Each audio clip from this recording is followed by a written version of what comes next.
In the very first place, it was really just the idea of experimenting with ways of living that were more light on the environment. It was at a time in the 70s when there was a lot of concern about resource depletion and about pollution. And really, the first group of people just wanted to experiment and see if they could live in a way that made better use of resources and didn't waste so much.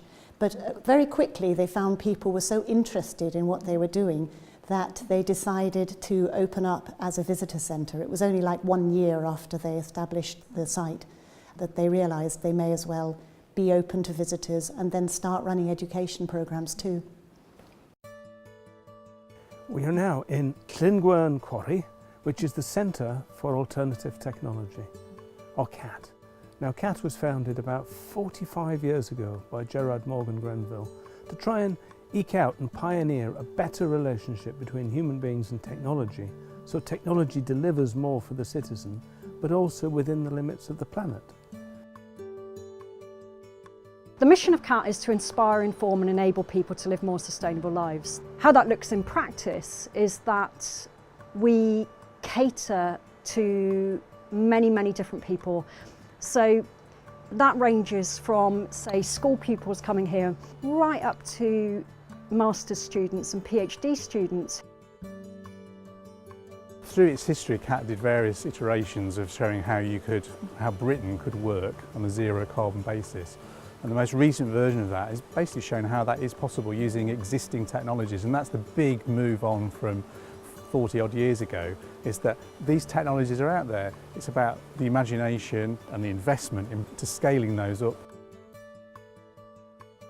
And now we have shown with the Zero Carbon Britain project in detail that we have all the technologies we need to rise to the demands of the Paris Agreement. We're not waiting for another eco widget to be developed or a new type of windmill. We have all we need. So that supports and enables citizens who are pressing for change to know that we have all that we need. It also gives hesitant policy makers and politicians nowhere to hide. So it can help increase the ambition for the rate of change that we need to do. You can basically come to CAT at any age or any stage in your journey towards sustainability and probably find what you're looking for, because either at the most basic level where you might be just wanting to change your own individual lifestyle a bit, or you might be thinking, hey, I just want to be a bit more environmental and a bit more sustainable, right up to if you were thinking, do you know what, I want to change my career and I want to be working in sustainability. You know, you can come on a master's course. I think everybody always comments on the fact that those teaching the courses are absolutely committed to what they're teaching and are usually active practicing people in that field as well. They're not just academics who are teaching about it, they're also out there doing it.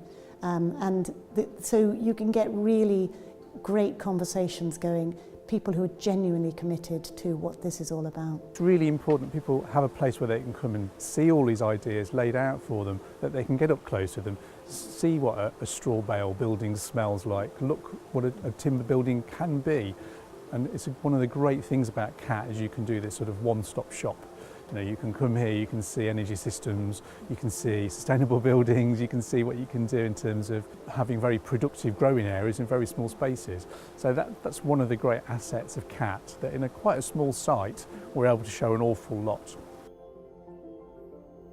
The measures that people can take to reduce energy use day to day, the simple things like not leaving appliances on standby, not overfilling the kettle. But then at a bigger level, it's about what sort of insulation techniques people can use to reduce the energy use in their homes, and we can supply advice and different examples of how those things can work.